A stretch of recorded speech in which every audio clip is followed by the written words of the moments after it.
So WrestleMania 40 is over, my friends, and I was very blessed to be there. And I'm just going to tell you this, I had a rollicking good time, especially in that main event. It was sports entertainment brilliance. Amazingly though, given the way that some of that show was actually booked, we can put on our smart caps. When I say smart caps, I mean nerd caps, and we can try to predict what's going to happen at WrestleMania 41, even though we have like 12 months to go. But I'm going to do it anyway. Let's go. Number 12, The Rock versus Cody Rhodes. I mean, it sort of underlines how crazy The Rock coming back was and all these pivots that we did end up doing, and how really, in many ways, this version of the Great One is the best version of The Rock that I think we've ever had. That's right, I said it. You can argue with me down there in the comments. As it all played out as well, it became very clear that maybe The Rock versus Roman Reigns wasn't the direction we should go in, and actually, Rocky versus Cody Rhodes was well more interesting, and you know who apparently agrees with that? None other than Dwayne Johnson. He read the room. It makes all the sense in the world given how many matches he probably does have left, because we can get to WrestleMania 41, we can do Cody versus The Rock, and do you know who can accidentally on purpose screw over the People's Champion? It can be Roman Reigns. Cody can win, and then we can get to WrestleMania 42, we do The Rock versus Roman, and he's done, he goes in the Hall of Fame, goodbye. And yes, you have to tread carefully, because you don't want to look like Cody has fluked to win over The Rock, but given what we did just do at WrestleMania 40, I have all the faith in WWE, so give this to me now. Number 11, Charlotte Flair and Becky Lynch versus the Kabuki Warriors. Now this is a random one, stay with me. Becky Lynch has made it very clear that her main purpose right now in WWE is just to take as many women as possible and the entire division and get it over as much as she can. In the background to all of this too has been her friendship with Charlotte Flair, because they were best buddies, and then they fell out, and as she recounted in her book, she eventually realised, well, I don't want to hold a grudge, so now they're pals again. So given that is a narrative that you could insert into a WWE story, I would repair them at some point over 2024, and then when the time is right, they can go, oh, hi, we should go after the women's tag team titles. And I tell you why this would be a good idea, because as much as I like those championships, they just need some credibility. And who is more credible than the Queen and the Man? It also means that potentially we could keep the belts on Kairi Sane and Asuka all the way into 2025, although I think that will be quite difficult. But either way, if you do set this up right and you have Flair and Lynch win on that evening, well, I actually think this could be absolutely fabu. And again, it would take the women's division and it would take the tag team part of that and actually set it on the right direction. So yes, it's just pie in the sky stuff, and I'm mostly saying it because if it does happen, I can go and gloat. Number 10, Jey Uso versus Jacob Fatu. Now, if we know one thing about the Bloodline, it's that they love long-term storytelling, to the point, if you are into that, you probably want to wait till entry number 1. Because on SmackDown after WrestleMania, we did see Tama Tonga debut on SmackDown, and I'm probably ahead of the game here, and you may already have seen this, but do you know what the rumor mill says? Who else is going to join the company? It's none other than Jacob Fatu. So there's going to be a great new addition as we do evolve this group, and while Jay has been going after singles titles, eventually he is going to be drawn back into this. So yeah, do you know what we should do? One brother versus the other brother, or cousin, or second in-law. I get very confused by the family tree. I need that Rock PowerPoint again. As of me talking as well, a lot of people are still reeling from that Jimmy Uso versus Jey Uso match at WrestleMania, which I didn't actually think as bad as some people were made out, but quite clearly, it is planting the seeds for something else, and yeah, it could be way bigger than this. Again, wait till numero uno. Number 9, Gunther in a world title match. That's right, it's his time. What happens at the German pay-per-view that's going down in a few months, premium live event, is probably going to dictate this a lot.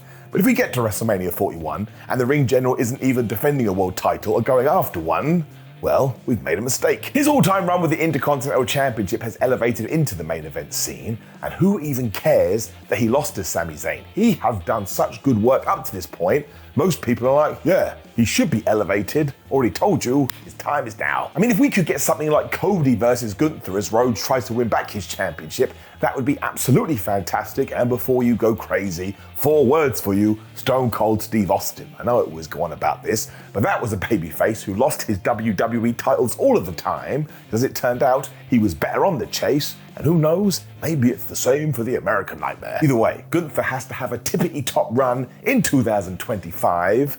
The man has put in the work. Number 8, Drew McIntyre versus CM Punk. So, the big question is, can WWE hold it off this long? I don't even know. The way I see it is that we are going to get to Clash of the Castle Part 2. We will do Damian Priest versus Drew McIntyre. Drew will win the championship in front of his hometown fans. It's going to be one of the loveliest moments ever. As CM Punk is his mortal enemy, that has to be the go-to match as well. So we just have to ponder, are we actually able to be so patient that we wait around about 7 months? And the big issue is that we do have a big SummerSlam in between then, and WWE is trying to make that WrestleMania Part 2, but then again, you have to bring into the equation, is CM Punk even going to be healed by then? He's got a dodgy tricep. Either way though, if you did want to get into this program properly in August, you could absolutely do a rematch at WrestleMania 41, and I just need it on the grandest of all stages, because these two together, my word, they've been brilliant. I really can't wait to see what WWE does with this though, because at one point, it wasn't even written down on a piece of paper. It all happened organically.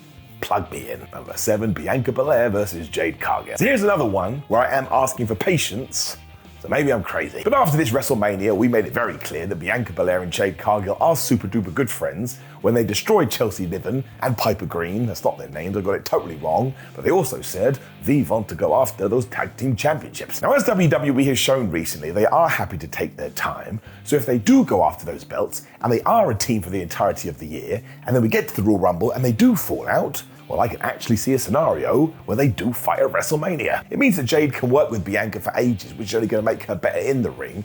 And when that turn does come, it's actually going to be something I want to see, as opposed to in the past where WWE put two random people together and a week later going, can they coexist? If we get to like December, I'll be asking that question because I'll genuinely think it. With the right kind of planning as well, they would have such a good match. Let's stop pretending that Jade Cargill doesn't have something. When it comes to Bianca Belair, well, I'll tell you right here, she is one hell of a generational talent. Number 6, Rhea Ripley versus Tiffany Strat. I mean, you could absolutely do Bianca Belair here as well because she has history with Rhea. When you look at Ripley's character and you look at Tiffany Strat's persona, I just think pushing these two things together could give us one hell of a WrestleMania match. We'd also be building a top-tier women's division by that point too, and I can actually see a world where Tiffany does win the Royal Rumble, and then yeah, you've lit a fire under her ass. It also means you continue the trend, because Charlotte made Ripley 2 years ago, and then Becky made Rhea, and then Rhea takes all that power, and she gives it to Tiffany Strat. And once again, that's the only way to make sure things do go exploding through the moon. If nothing else, I too think they would have a really good match. So if we don't do this one, well, we're stupid. Number 5, Steve Austin versus anybody. The rumor for WrestleMania 40 is that Stone Cold was meant to be in the spot by The Undertaker, meaning he would have given a stunner to The Rock, but apparently him and WWE couldn't agree on money. Or maybe Steve Austin has it in the back of his bald brain that he does want to have one more run in WWE, so he doesn't want to waste it on just a cameo. Now, obviously somebody like CM Punk would be at the top of most people's lists because that would be absolutely wonderful, but I don't care.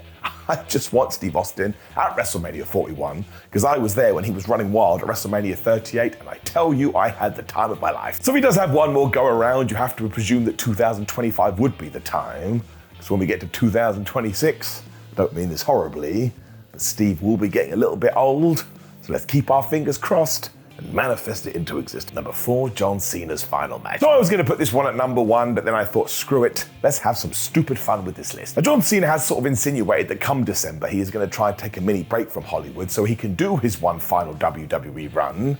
That just seems quite convenient to me. You come back at January for Royal Rumble season, then you go right into WrestleMania, and you say goodbye. I mean, Cena is such a big star, you could build the entire weekend around him, but given how much he wants to give back to WWE, that could be the main event of night 1, meaning Cody versus The Rock could be the main event of night 2, then hot damn, you've got another amazing WrestleMania. Given what we just said as well, I bet Jonathan will be like, oh man, I want to put somebody over. So imagine he picked like a Bron Breakker. All of a sudden, that dude would be ready to fly to the sky, but he'd also kind of be a heel. A lot of people are going to be mad at the person that retires John. There will be a bunch of other people that fit the bill too. And in many ways, this could be like what we did with Sting. Just make it all about Cena.